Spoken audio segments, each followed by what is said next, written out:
Hi everybody, hope you're all well. I wanted to sort of draw your attention to a couple of articles I'd found. One is the most recent, where Upside Foods, which is it's one of its big investors, is we know the man who started up Microsoft. Let's say no more. He's the biggest. He's a big investor. I'm sure there are others. Basically, they've been having layoffs.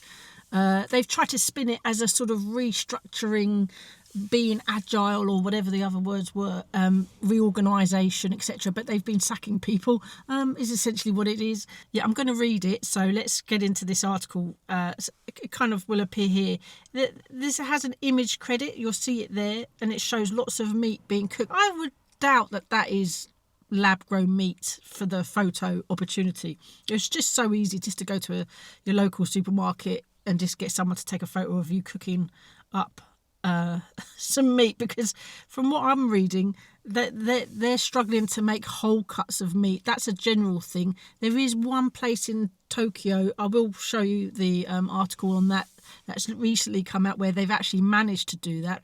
But we're talking, and they're saying it's a massive feat, because it's the size of a chicken nugget, and it's taken them absolutely ages to kind of get to that process. Because what lab grown meat effectively is like a slurry. So if everyone's familiar with reformed chicken nuggets, I'm talking about the real meat in this case. You know, where it's just bits of meat and they stick it all together to form the shape of a chicken nugget. Essentially, most lab-grown meat, that is what it is. It's like a slurry to start with in a small little lab-grown, obviously, thing. And then when they kind of form that, they kind of stick it all together to create a chicken nugget. From what I'm reading, that's essentially what we're going to be getting in the main. And that's the sort of as far as they've got. So I'll just start reading this one. You'll see it come up there.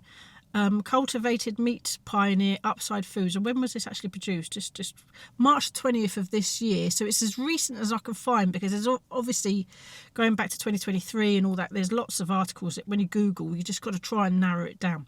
So cultivated meat pioneer Upside Foods has engaged in a new round, which just probably means that they've done it before, of layoffs as part of a restructure. In a statement to Ag Funder News, which is these people, said this afternoon as employees announced they were seeking new roles on LinkedIn. A spokesperson said, "We've reorganised our team and operations to focus on commercialisation and scale while staying agile and efficient to meet any challenges ahead." Spin on, if you're restructuring and sacking people, I mean, these are highly paid people as well. If they're using LinkedIn, that isn't your average supermarket worker. We don't people don't use LinkedIn for that. They don't use government search, like job search. The spokesperson confirmed that there had been layoffs, but did not provide any numbers or further details on the reorganisation.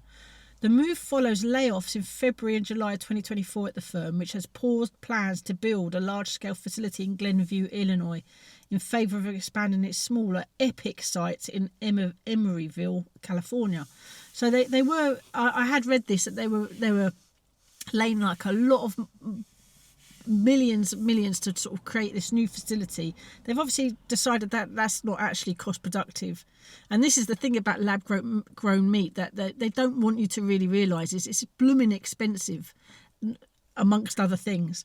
It's extremely expensive, and we're talking for small amounts of meat.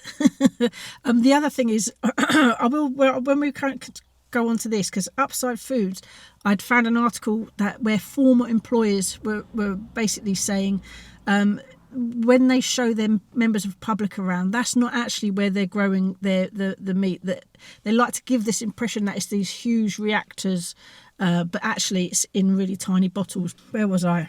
Scaling up the Epic plant, that's what they call it, Epic in big letters, which opened in late 2021, will cost substantially less than building the first phase of the larger plant in Glenview, said the firm at the time. Managing partner at the food tech investor Synthesis Capital told us, "As an investor in Upside Foods, I'm glad it is being proactive and focusing on scaling while reducing burn to maintain a multi-year runway." It's all this corporate speak, isn't it, about saying, yeah, it's great, they're doing layoffs, they're saving money because it's costing us a lot of money, and I'm worried about my investment, so I'm going to spin it in a positive way just because that's the only option I have. In this capital environment for a novel industry that is scaling for the first time, like cultivated meat, this is what investors expect to see, says Costa, not the coffee. What next for large-scale production of cultivated meat in the US? Upside Foods, which has raised $608 million since 2015, and that's from investors like our Microsoft founder, has acknowledged that its whole cut technology, for which it has secured regulatory approval in the US, is not yet ready for prime time. So most lab-grown meat industry makers, because there's a few startups or whatever you want to call them, the whole cut technology, it's like their holy grail. It's their holy grail of lab-grown meat. Is really hard. They're all struggling with that, except for this Tokyo business, which we will go on to. That's the first, and bearing in mind it's only that size. That's the size, a chicken nugget size. However, it has shared more bullish comments about its hybrid approach to cultivated meat, whereby it grows animal cells in suspension in 2,000-litre bioreactors and then combines them with plant-based meat to create processed products such as nuggets and patties, i.e. ground, what we'd call minced beef or ground beef if you're in America. But so this is them saying in suspension in 2,000-litre bioreactors, yet insiders, which is what we'll be coming to after this, have said that that's not, that they don't actually do that. They do that in these little bottles of first, what's that plastic? The plastic when you use it once and then you've got to discard it. That's what these former employers of Upside Foods were saying. It's not in those bioreactors, even though that's what they want to say to the pub. That's their public. They're giving off the impression that that's where they're being made, but they're not, apparently. As part of the expansion at its Epic facility, Upsize had planned to add larger cultivators that would demonstrate its ability to transfer its process into successively larger and more efficient scales while maintaining the taste, quality and safety that we have been able to consistently achieve at the 2,000-litre scale. Consistently achieved. Well, it doesn't sound like that from this other article. It sounds like they're making it in these small bottles, plastic bottles as well. Industry at a crossroads. With private funding almost drying up in 2024, with a couple of exceptions, I wonder who that is, and key players warning that the sector could struggle to survive without a massive influx of public money. Cultivated meat startups are currently swimming in troubled waters. Speaking at the Cellular AG Innovation Day at Tufts University in January, and that's January of this year, Steve, I can't say his surname, of early stage agri-food tech investor Solvable Syndicate, noted that the science is much further along than it was even 2 years ago, but valuations are at their absolute lowest. I'm not sure what he means there, but I presume valuations means it must mean investment, maybe. I don't know. Political sentiment is also soaring in the US, with several states either banning cultivated meat, and obviously we know this because we've covered that, Florida, Mississippi and Alabama, or seeking to, while HHS Secretary Robert F. Kennedy Jr. has made it clear he's not in favour. Now, if he's not in favour, following his Make America Healthy Again, I think that's the acronym, then they're really going to struggle. I mean, they're clearly struggling, but they there's a positive. They're trying to positively spin it. Oh, so like Ag Funder data shows that funding for cultivated meat startups peaked at 989 million in 2021, dipped to 807 million in 2022, and then fell to 177 million in 2023. And I wonder what it is these. Well, there you go. Look, worryingly for startups in the space, things did not pick up in 2024. Ag Funder data indicates that two notable rounds in the sector, Moser Meats 43 million raised in April and Ever After Foods 10 million raised in June, and undisclosed rounds for Hoxton Farms, Meatly and Meato whatever cis. But I mean, that's clearly showing that the funding. Investors are probably tired. They're not seeing a return for their investment. Even the loopy-loos ones that might be very invested. Let me know who that is. Do you know what I mean? He's probably the last few sort of on the top of the hill, sort of fighting for it, if you like. I don't know, but clearly their investment is drying up. I mean, I can't see any other explanation for that. They've spent an awful lot of money, but they've only been able to produce literally one mouthful. I mean, that's not really going to do very well in the supermarket shelves, is it? When you say you've got a huge supermarket, imagine you had a huge supermarket, it was just lab-grown food, but at the moment all they could probably stock is one bit of lab-grown meat, mouth-sized, one chicken nugget sized on the shelf. The rest is completely empty. Imagine a huge store. That's all that they can manage. That doesn't look good, does it? As far as I'm concerned. And happy days as a consumer. If that was that, I wouldn't buy it. So they forget. Even if they managed to produce and fill a whole supermarket with cultivated meat, I'd be going to another supermarket which didn't have it, because it isn't the end of the. Then they're not going to. I don't think they're going to manage it. I hope not. Anyway, I can't tell. I don't have a crystal ball, but at the moment I'm thinking that they're struggling.